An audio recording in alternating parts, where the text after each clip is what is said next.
하나님 말씀은 구약성경 민수기 5장 5절에서 10절까지입니다.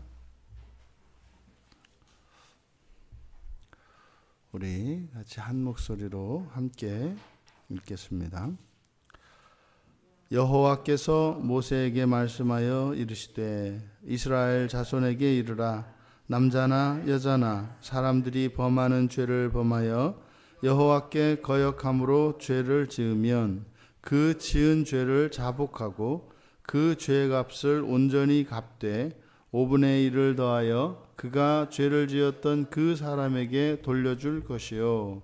만일 죄값을 받을 만한 친척이 없으면 그 죄값을 여호와께 드려 제사장에게로 돌릴 것이니 이는 그를 위하여 속죄할 속죄의 수량과 함께 돌릴 것이니라.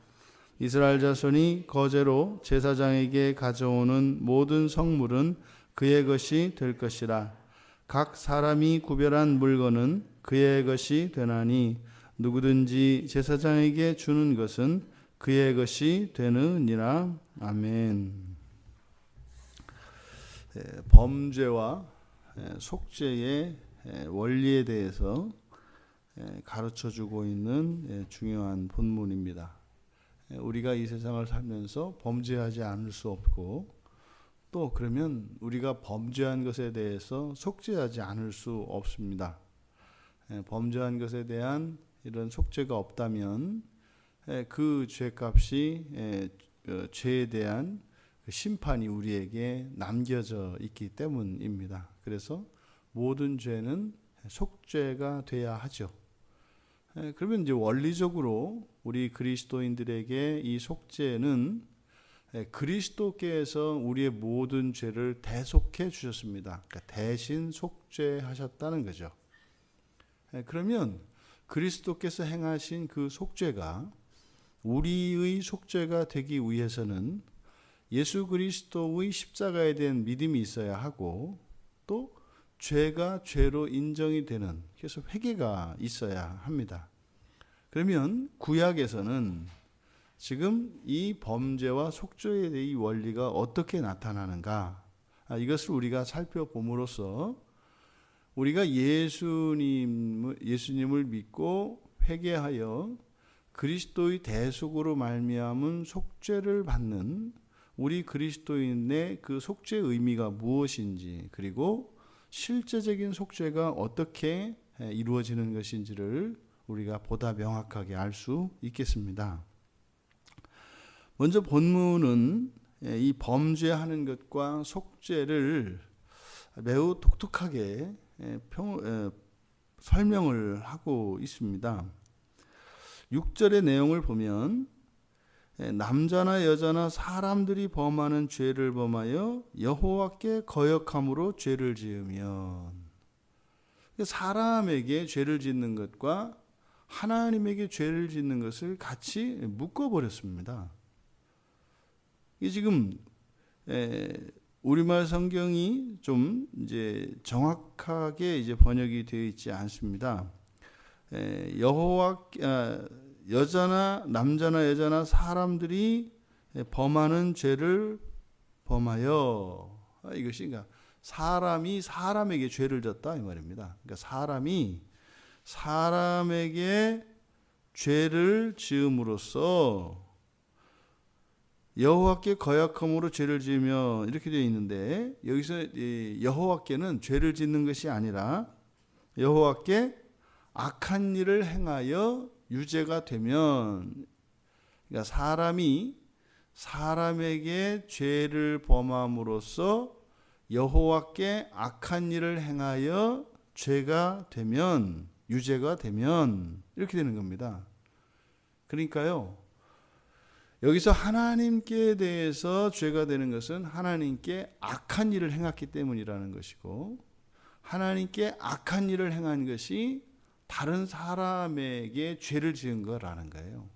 그러니까 지금 여기서 말씀하고자 하는 바는 사람이 보통 우리가 이야기할 때 사람이 사람에게 악을 행하고 하나님께 죄를 짓고 이렇게 이야기를 해야 되거든요. 근데 죄를 사람에게 짓는데 그것이 하나님에게 악한 일을 한 것이다. 그러니까 우리가 하나님에게 악한 일을 하는 것은 사람 사이에서 일어나는 범죄, 이것이 하나님께 악을 행하는 것이라고 해요. 우리가 사실은 하나님께 악을 행할 수가 없어요. 하나님은 전능한 분이시기 때문에 우리가 하나님에게 피해를 끼칠 수가 없다고요. 그러니까 우리가 하나님에게는 악한 일을 할 수 있는 능력이 없어요. 아무리 애를 써도 우리는 그냥 예뻐. 그냥 하나님한테 그냥 사랑스러워. 그러니까 아무리 못된 짓을 해도 그냥 예뻐요. 왜? 더군다나 하나님은 시간의 메인분이 아니시기 때문에 우리가 현재 아무리 범죄를 하고 하나님께 이렇게 해도 하나님은 우리의 결국을 아시거든요. 우리가 영화의 상태에 이르는 그걸 보세요. 그러니까 사실은 막 이렇게 악한 일을 하는데 사실 하나님께는 어떻게 보이는 거예요? 그 이후에 이런 성화의 과정을 거쳐서 완전한 그 하나님의 자랑할 만한 그런 사람이 앞으로 될 건데 보여요, 하나님께는. 그러니까 지금 막 이렇게 뭐 못된 짓을 하고 해도 하나님에게는 오히려 야, 참 이러는 네가 그렇게 된다고? 그게 이쁜 거예요. 오히려 이런 결함이나 이것이 하나님이 보시기에는 예뻐요. 그러니까 사람은 하나님께 악을 행할 수가 없어요. 그런데 악을 행할 수 있는 게 뭐예요? 사람이 사람에게 범죄하는 거라는 거예요. 그러니까 사람이 사람에게 범죄했을 때 이게 유일하게 하나님께 악을 행하는 거예요. 그러니까 여기에서 지금 유죄가 되었다 할 때 이 유죄라고 하는 것은 하나님과 사람을 동일한 인격체로 보고 있는 겁니다. 천지를 창조하신 하나님이라기보다는 예배의 대상이신 하나님이라기보다는 여기서는 동일한 인격체로, 그러니까 우리의 이 죄, 사람 사이에 일어나는 범죄가 하나님에게 악을 행하는 것이라고 하는, 그래서 사람과 사람 사이의 관계에서 하나님은 삼자가 아니라 당사자가 되신다는 거예요. 그러니까 지금 하나님과 사람의 이 관계를 같이 놓고 보고 있다. 그러니까요, 사람에게 범죄하는 것이 여호와께 악을 행하는 것이다. 여호와께 악을 행하는 것이다. 그러니까요, 이 사람에게 범죄하는 것이 굉장히 위험한 겁니다. 굉장히 위험한 겁니다. 그래서 이제 속죄를 해야 되는 거죠. 7절에서는 그래서 속죄를 해야 된다는 겁니다. 근데 7절의 내용을 보니까 속죄의 방법이 두 가지로 제시되고 있어요. 첫째, 죄를 자복하는 겁니다. 죄를 자복하는 거. 두 번째로 죄값을 온전히 갚는 겁니다. 그럼 여기서 죄를 자복한다라고 하는, 이 자복하다라고 하는 말이 야다라는 말인데, 뭐 던지다, 뭐 드러내다, 뭐 이런 겁니다. 그러니까 자신이 행한 그 죄를, 자신이 행한 그 범죄 사실을 말로 인정을 하는 거예요. 제가 이러한 일을 했습니다. 이러한 범죄를 했습니다. 이렇게 말로 인정하는 겁니다.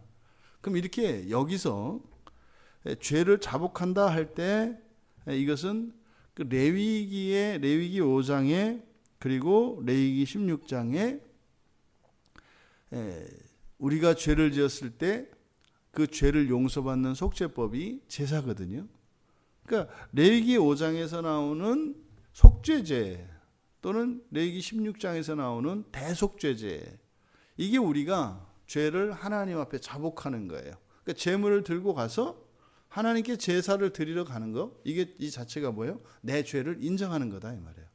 내 죄를 인정하고 하나님께 용서를 비는 거죠. 근데 레위기에 의하면 이렇게 제사를 드려야 하는 것인데 여기서는 죄를 자복해야 된다고 합니다. 그 다음에 두 번째로 죄값을 온전히 갚음. 여기서 갚다라고 번역된 이 단어가 슈브예요. 슈브는 회개입니다. 회개.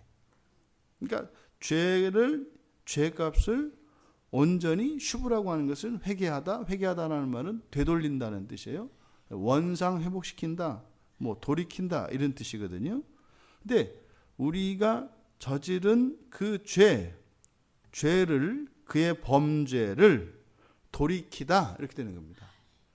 그러니까요, 첫째 죄를 자복해야 합니다. 그리고 두 번째 죄를 돌이켜야 합니다. 근데 여기서 뭐라 그랬냐면 온전히 갚되 이렇게 돼 있어요. 그러니까 온전히 갚되라기보다는 돌이키는 겁니다. 근데 여기서 온전히라고 번역된 이 단어가 뭐냐면 베로쉐, 그래서 로쉬라는 말이에요. 로쉬는 머리지요.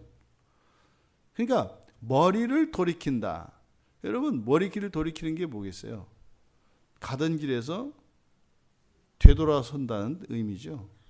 그러니까 죄를 자복하는 것으로 속죄가 끝나는 것이 아니라 죄를 자복하고 머리를 되돌린다. 그러니까 방향을 돌이키는 걸 말해요. 그러니까 회개를 얘기하는 거죠. 그래서 이렇게 자복하고 머리를 돌리면, 방향을 전환하면, 그러면 속죄가 된다는 거예요. 여기서 이 죄의 고백과 완전한 돌이킴, 이것이 속죄의 길이라는 거죠. 여기서 죄를 자복하고 돌이키는 이것은 범죄한 것에 대한 징벌적 차원이 아니죠. 범죄한 것에 대한 이 징벌에 초점을 두고 있는 것이 아니라 여기서는 바로 그 범죄한 행위를, 그것이 잘못이라는 것을 인식하고 또 그거를 인정하고 그리고 자신의 방향을 바꾸는 것, 여기에 초점이 맞춰져 있어요. 속죄라고 하는 것이. 근데 이것은요, 하나님께 회개하는 방식이죠. 근데 지금 여기에서 이 범죄는 사람 사이에 일어난 범죄를 가지고 이야기하는 거지 않습니까? 그러니까요, 사람 사이에 이런 죄를 저질렀을 때 먼저 우리는 어떻게 돼요? 하나님께 속죄를 해야 된다고요. 그럼 여기서 여러분 생각을 해봐야 합니다. 왜 사람 사이에 일어났는데 그게 하나님께 범죄가 되는가? 그게 악을 행하는 거라는 거예요. 왜요? 하나님은 우리 아버지세요. 아버지세요. 형제간에 치고받고 싸웠어요. 형제간의 싸움이 형제간의 싸움으로 그치는 것이 아니라 그 싸움 자체가 어떻게 해요? 아버지 하나님의 마음을 아프게 해요. 그래서 이게 악을 행한 게 된다고요. 그러니까 형제가 둘이 치고받고 싸웠으면 어떻게 돼요? 하나님께 와서 아버지, 저희들이 이렇게 싸워서 마음 아프셨죠? 죄송해요. 이렇게 하나님께 사죄해야 한다 이 말이에요. 그래서 어떻게 해요? 다시는 싸우지 않도록. 싸운 그것 때문에 오히려 형제간에 우애가 더 깊어지고 말이죠. 이해하고 사랑하고 이렇게 돼야 된다는 거죠. 그래서 사람 사이에 범죄한 모든 것들은 여호와께 악을 행한 것이기 때문에 여호와께 속죄를 해야 된다는 거예요. 그리고 나서 이제 사람 사이에 일어난 범죄니까 그래서 이제 갚아야 합니다. 근데 갚는 것은 이제 사람에게 갚는 것은 5분의 1을 더해서 그 죄를 지었던 사람에게 갚는 거죠. 그러니까 하나님께 속죄하고 그리고 당사자 사이에 범죄한 사람이 범죄의 피해자가 된 사람에게 이것을 이제 제사법에 의해서 배상법에 의해서 5분의 1을 더해서 그 값으로 이제 그 사람에게 돌려줍니다. 없으면은 이제 고엘 제도에 의해서 물을 자가 대신 이제 그거를 받게 되는 거죠. 근데 물을 자가 없어요. 친척도 없고 아무도 없어요. 물을 자가 없어요. 그럼 그것을 누구에게? 여호와께 드려서 제사장에게 돌릴 것이다. 근데 그 속죄, 그러면 그것을 속죄 제사로 드리는 거죠. 근데 여기서는 독특하게 속죄할 속죄의 수량과 함께 돌릴 것 이렇게 돼 있어요. 그러니까 여기서 속죄물로서 속죄의 수량이라고 얘기한 건데 이게 여기에만 사용된 표현입니다. 그럼 이렇게 범죄했을 때는 그냥 속죄제를 드려라 이렇게 얘기를 하거든요. 그런데 여기서는 속죄의 수량을 함께 돌릴 것, 이렇게 얘기를 합니다. 그러니까 우리가 속죄를 하려면 레위기 5장 25절에서 속죄제를 드려야 한다고 얘기를 한다고요. 그런데 여기서는 속죄제라고 하지 않고 그냥 속죄의 숫양을 드린다. 이것이 신약에서 그리스도인들이 배상하는 방식인 거예요. 이게 여호와께 이제 사람에게 갚아야 하는데 사람에게 갚을 수가 없어요. 그래서 여호와께 드린단 말이죠. 근데 여호와께 드리는 방식이 속죄의 수량을 드린다고요. 그런데 왜 제사를 드린다고 하지 않고 속죄의 수량을 드린다고 할까? 이게 장차 어린 양으로 오실 그리스도 예수를 예표한다 이 말이에요. 우리가 그래서 죄를 지었을 때 온전한 회개를 통하여 하나님께 속죄하고, 그리고 이 속죄의 배상을 바로 그리스도를 하나님께 드리는 것으로 이 속죄의 배상이 이루어진다는 이야기입니다. 근데 만약에 누군가가 이렇게 범죄한 것에 대해서 속죄를 했다면 이 모든 과정을 다 거친 거죠. 죄가 죄인 줄 깨닫고 그것을 자복하고 온전히 회개하고 그리고 그것에 대한 배상을 하는 겁니다.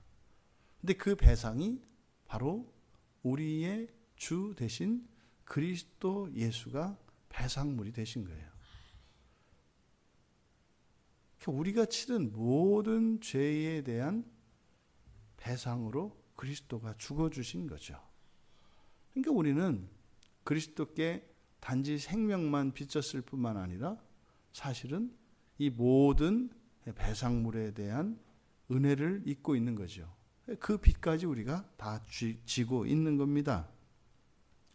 그런데 또 하나 여기서 이제 모세가 강조하고자 하는 그것은, 그렇게 이제는 사람과 하나님 사이에서, 이게 범죄라고 하는 것이 단순히 사람 사이에서만 일어나는 일이 아니라 이것은 하나님께도 악을 행하는 것이 되어서 범죄한 이것에 속죄를 받으려면 하나님께 그리고 사람에게 배상하고 하나님께 죄를 자복하고 회개해야 된다는 거예요.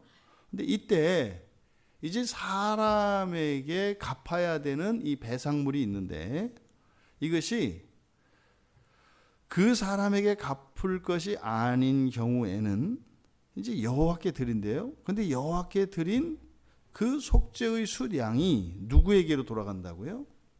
제사장에게로 돌아간다고요. 그러니까 이거는 또 이제 어떻게?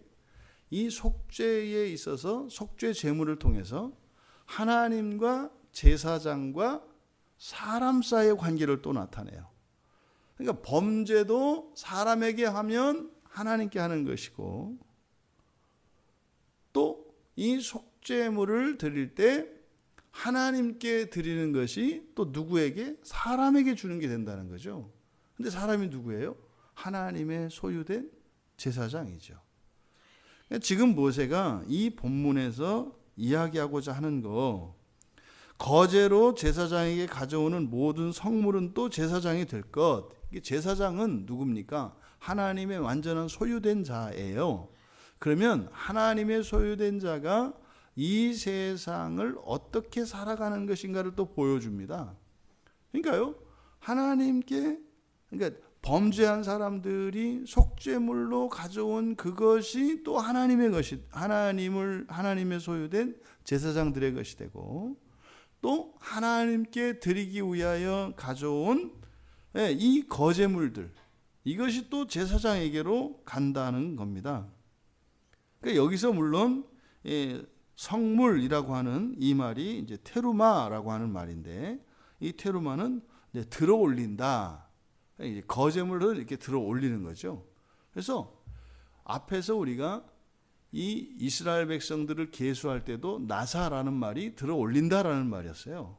하나님의 것으로 드린다는. 근데 여기서도 이제 또 마찬가지로 이 거제물 테루마를 통해서 또 들어올리는 것이라고 이야기해요.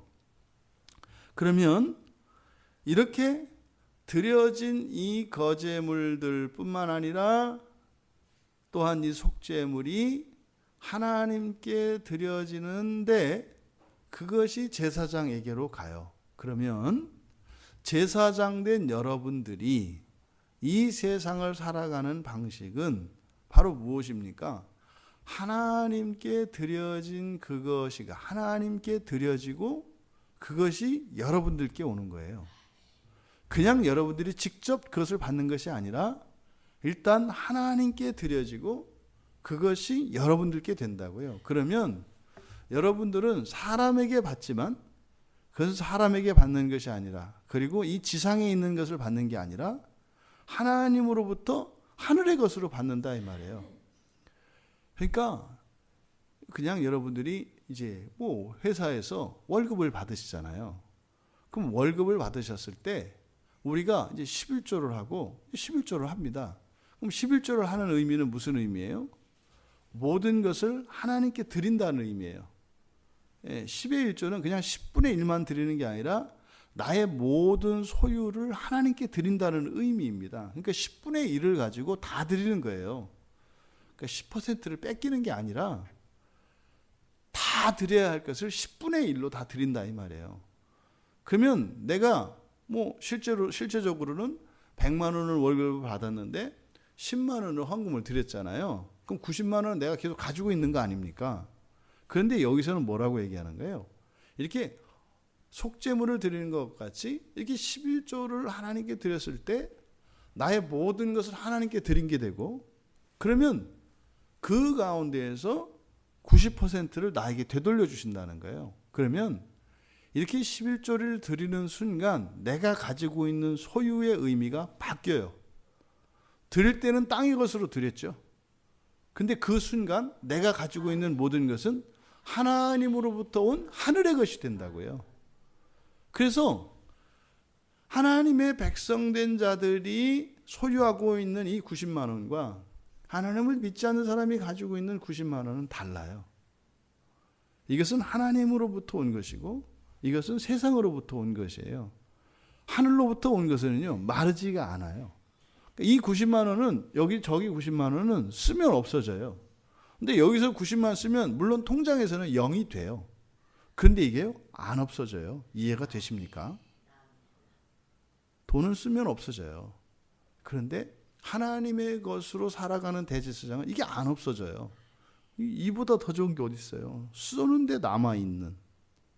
저기는 썼으니까 없는. 근데 우리도 똑같이 썼는데 남아있는. 이게 이제 언제요? 여러분들이 이 다음에 이제 죽고 나서 낙원에 가면 여러분 잔고를 보면 깜짝 놀란단 말이에요. 나는 왜 없어? 아니 나 다 썼는데 왜 여기 그대로 있냐? 이렇게 된다는 의미죠.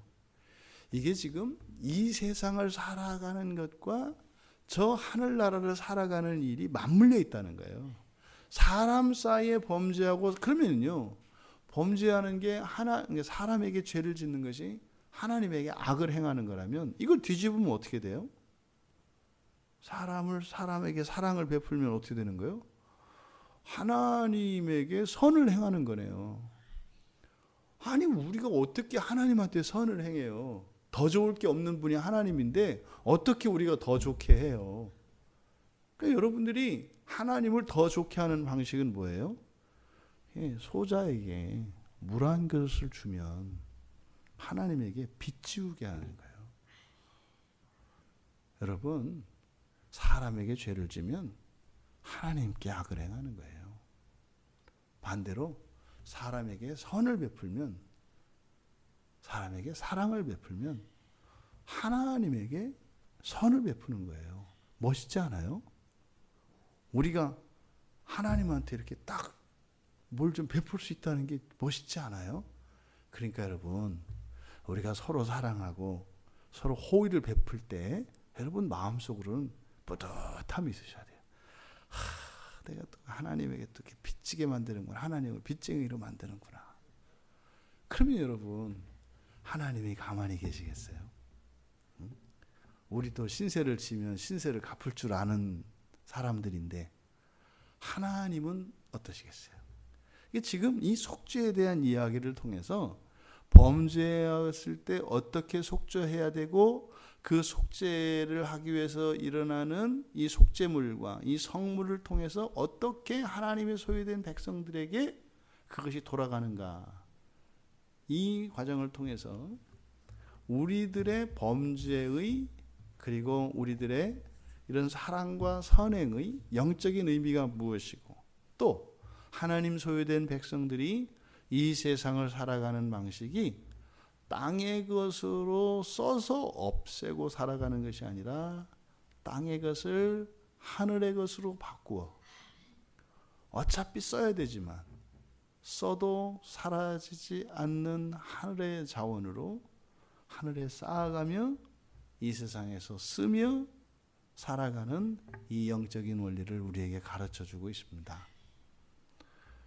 우리가 사람들을 만나고 사람들을 대할 때 그것이 하나님께 선을 베푸는 것이 되기도 하고 악을 베푸는 것이 되기도 한다는 사실을 기억하시기 바랍니다. 혹시 우리가 범죄해서 하나님께 악을 행한 것이라면 우리에게 내어주신 이 죄를 자복하고 회개함으로 그리고 사람에게 용서를 구하고 밥 한 그릇 사주는 걸로 완전히 그 청산하시길 바라고, 여러분들이 사람에게 선을 베풀면 그것은 이제는 하나님이 우리에게 갚으셔야 할 의무가 있다는 사실입니다. 부디 여러분이 하나님께 갚아야 할과 받아야 할 것을 이렇게 결산했을 때 받을 것이 넉넉한 여러분들 되시기를 주님의 이름으로 축원합니다. 존귀하신 하나님, 이 땅에서 저희들이 함께 더불어 살아가며 때로는 사랑과 친절을 베풀기도 하고 때로는 저희들이 범죄하며 악을 행하기도 합니다. 그런데 그것이 하나님께 악을 행하고 선을 행하는 것이 된다고 하는 이 놀라운 영적인 원리를 깨달아 저희들이 주님 앞에 설 때에 빚진 자들로 서는 것이 아니라 오히려 하나님으로부터 받을 것이 있는 하나님을 빚지우게 한 자들 다 되게 하여 주시옵소서. 또한 저희들에게 갚아야 할 모든 것 더 이상 남아있지 않은 것은 그리스도께서 저희들의 속죄의 수량이 되어 주셔서 저희들의 모든 속죄물이 되셨기 때문임을 또한 말씀을 통하여 깨닫게 되었습니다. 그리스도의 은혜를 더욱 감사하고 찬양할 수 있도록 은혜를 내려 주시옵소서. 오늘 하루 어떤 사람들을 대할 때마다 늘 하나님께 선을 행하고 악을 행하는 것이 된다고 하는 이 영적인 원리를 깨달아 이 하루를 더욱 기쁨으로 감사하며 사랑으로 살아갈 수 있도록 은혜를 내려 주시옵소서. 감사하며 예수님의 이름으로 기도하옵나이다.